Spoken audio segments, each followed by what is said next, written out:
जय श्री राम दोस्तों, हरे कृष्णा। आपके साथ मैं हूं गौरव सिंह। दोस्तों, आखिरकार इतने लंबे सालों का इंतज़ार अब एक तरीके से ख़त्म होने जा रहा है या ख़त्म हो गया, क्योंकि हमें पता है वहाँ पे अब राम मंदिर बनने जा रहा है। आज से एक हफ्ता पहले माननीय प्रधानमंत्री नरेंद्र मोदी ने अयोध्या में जाके राम मंदिर की भूमि पूजन किया और मंदिर की नींव रखी दोस्तों। लेकिन आप सभी जानते हैं, आप सबने देखा होगा कि जब से ये हुआ है उसके बाद से इसके ऊपर सियासत भी कितनी तेज हो गई है, कितनी क्या क्या बयानबाजी आ रही है। आप जानते होंगे क्या भूमि पूजन में जाने से पहले ही मोदी के असदुद्दीन ओवैसी ने क्या बोला था कि वहाँ पे मस्जिद थी, है और रहेगी। और मैं आपको एक बयान और पढ़ के सुनाना चाहूँगा, जो कि all India Muslim personal law board की तरफ से भी जो प्रतिक्रिया आई थी उसके बाद ठीक वो ये आई थी। उन्होंने भी ये कहा है कि बाबरी मस्जिद थी और हमेशा एक मस्जिद ही रहेगी। उन्होंने हाजिया सोफिया हमारे सामने महान उदाहरण है, ये एग्जाम्पल दे रहे हैं वो, यानी कि एक तरीके से ओपन थ्रेट भी इसको बोल सकते हैं, वो ये दे रहे हैं। उन्होंने कहा है कि दमनकारी, शर्मनाक, अन्यायपूर्ण और बहुसंख्यक तुष्टीकरण निर्णय द्वारा जमीन पर पुनर्निर्माण इसे बदले नहीं जा सकते। दुखी होने की ज़रूरत नहीं है, क्योंकि कोई स्थिति हमेशा एक समान नहीं रहती। मतलब दोस्तों, ये वही लोग हैं दोस्तों जो पहले ये कहते थे कि जो सुप्रीम कोर्ट का वर्डिक्ट आएगा हम उसको खुशी खुशी एक्सेप्ट कर लेंगे, और अब जब वहाँ मंदिर बनने जा रहा है तो वो इस तरीके से प्रतिक्रिया दे रही हैं। मतलब क्या हम हिंदुओं का कोई अस्तित्व ही नहीं है? वो इस चीज़ को क्यों नहीं मानते कि राम हमारे लिए एक सिर्फ वो मंदिर नहीं, वो उससे वे बियॉन्ड है। और ये वही लोग हैं जिन्होंने राम को काल्पनिक बता दिया था, जिन्होंने ये कहा था कि मंदिर तो वहीं बनाएंगे लेकिन तारीख नहीं बताएंगे। अब जब तारीख भी बता दी, वहाँ पे भूमि पूजन भी हो गया और आज से शायद 3-4 साल बाद मंदिर भी बन जाएगा, तो वो इस तरीके की बयानबाजी कर रहे हैं। ये बहुत ही सोचने वाली बात है दोस्तों कि ये लोग कौन हैं, कहाँ से आते हैं ये लोग। राम हमारे आदर्श हैं, और सिर्फ हमारे ही नहीं दोस्तों, दुनिया भर में लोग हैं जो राम जी को अपना आदर्श मानते हैं। कितनी सारी ऐसी कंट्रीज़ हैं जहाँ पे रामलीला होती है, जहाँ पे लोग राम के पाथ को फॉलो करते हैं, जिन्होंने उनको अपनी लाइफ में एक्सेप्ट किया है। और वो इस चीज़ को क्यों भूल जाते हैं दोस्तों कि राम हमारे लिए जो महत्व है वो ठीक उसी तरीके से जिस तरीके से जो हमारे मुस्लिम भाई बहन हैं उनके लिए मक्का का है, जो ईसाई लोग हैं उनके लिए वेटिकन सिटी का है, जो यहूदी हैं उनके लिए जेरूसलम का है, उसी प्रकार हमारे लिए राम जी हैं। और इस पे मेरे को एक बात समझ में नहीं आ रही कि पॉलिटिक्स हो किस बात की रही है। वहाँ पे पहले मंदिर ही था, मंदिर को तोड़ के वहाँ पे मस्जिद बनाई गई और अब हम दोबारा मंदिर बनने जा रहे हैं। इस पे तो कोई सियासत का तुक ही नहीं बनता। एक बात और मैं आपको बोलना चाहूँगा दोस्तों, ये तो हम राम मंदिर की बात कर रहे हैं, ऐसे और भी बहुत सारे एग्जाम्पल हैं जहाँ पे कम से कम हमारे 40,000 से ज़्यादा मंदिरों को तोड़ा गया, उन पे अटैक हुए।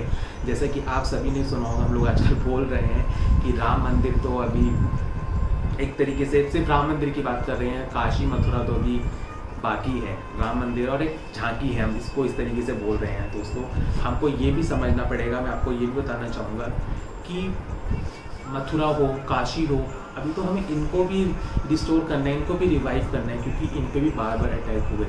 दोस्तों, आपको एक ये चीज़ भी समझनी पड़ेगी कि आज से 500-600 साल पहले जो ये मुग़ल एम्पायर था, एक तरीके से जो ये मुग़ल पीरियड था, बाबर और ये जितने भी विदेशी आतंकवादी थी, इन्होंने हिंदुस्तान पे हमारी चीज़ों के ऊपर अटैक करा।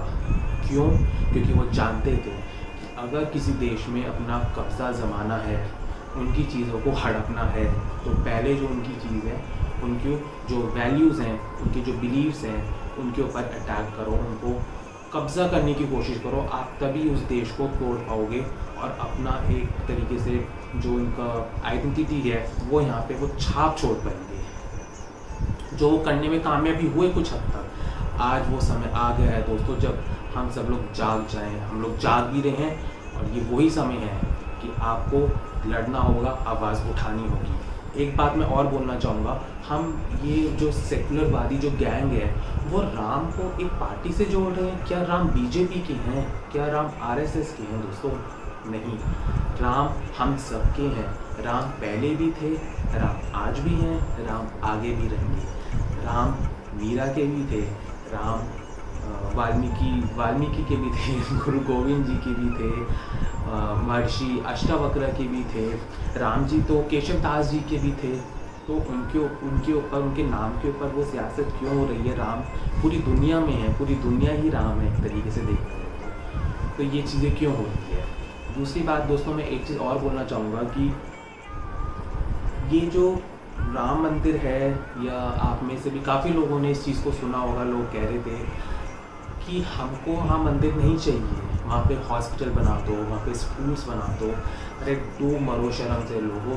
दोस्तों तुमको मतलब शर्म आती है, घिन आती है, तरस आता है क्या? कभी तुमने किसी क्रिश्चियन के मुंह से या कभी किसी मुसलमान के मुंह से ये चीज़ सुनी कि आप हमारे चर्च को तोड़ दो, आप हमारी मस्जिद को तोड़ के वहाँ पे स्कूल या वो बना दो? कभी सुना?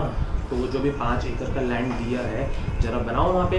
हम भी देखते हैं फिर कौन सा सेकुलर नेता सामने आके चीज़ को सपोर्ट करता है, तब तो सबको साफ सुन जाता है। तो ये क्या सारा सेकुलरिज्म हिंदुओं के लिए है, और हिंदुओं के लिए भी क्या है? ये तो आप और मेरे जैसे लोग इस तरीके की चीज़ों को बढ़ावा देते हैं, सपोर्ट करते हैं, जिनकी अपनी बुद्धि मारी गई है। दोस्तों ये क्या हो गया है? क्या आप अपने इतिहास से कुछ नहीं जानते? क्या आपका जो एक इस देश की जो एक रौनक है, जो एक तरीके से आइडेंटिटी है, कल्चरल वैल्यूज है, वो आपके लिए मायने ही नहीं रखते हैं?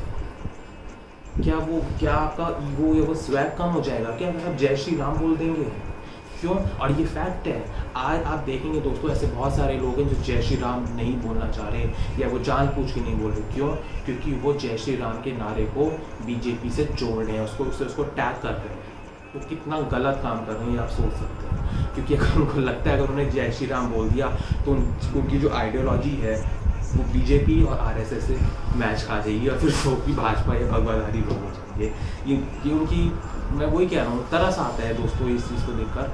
और उनसे मतलब मैं यही बोलना चाहूँगा कि ये जो अपनी बेवकूफ़ी और जो ये पागलपंती है ना दिमाग में, एक तरीके से इसको सरयू में फेंक दो, डुबो दो, और प्राउडली गर्व के साथ बोलो कि हाँ, हम राम भक्त हैं, राम भक्त हर दौर में थे, और हम राम के आदर्शों पे चलेंगे। बहुत बहुत शुक्रिया दोस्तों, मेरी इस वीडियो को ज़रूर लाइक एंड कमेंट किएगा। जय श्री राम।